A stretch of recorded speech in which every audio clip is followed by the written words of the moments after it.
ولذلك واحدة رايحة لواحد شيخ من اللي بيعرفوا، اللي بيقولوا عليهم بيعرفوا، بتقول له يا سي الشيخ الراجل مغلبني وعايزاك تكتب له ورقة. قام الشيخ قال لها يا مدام عشان اكتب له ورقة يلزمني انك تجيبي لي 5 شعرات من عين القرد. عين القرد؟ ومين اللي هتقدر تجيب 5 شعرات من عين القرد؟ قال لها ما اقدرش اكتب الا بالشرط ده، التعاليم كده بتاعت شمهورش، لابد تجيبي 5 شعرات من عين قرد.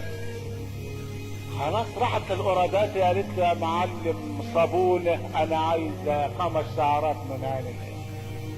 قال لها 5 شعرات؟ ومين اللي يقدر يجيب 5 شعرات من... على كل حال يا ست اهو القرد قدامك وتصرفي معاه. راحت جابت بقرش فول سوداني وقعدت تحايل القرد لغايه القرد ما استكان وجت واخده 5 شعرات من عينه. وراحت الشيخ بقى فرحانه بقى، جابت الدب من ديله، لقت الشيخ الشعرات جبتها. قال لها انت عايزه ايه؟ اعمل لي عمل لجوزي بالهدايه. قال لها يا ستي اللي خلاكي تحايل القرد لغايه ما جبت منه 5 شعرات مش قادره تحايلي جوزك عشان يعيش معاك كويس.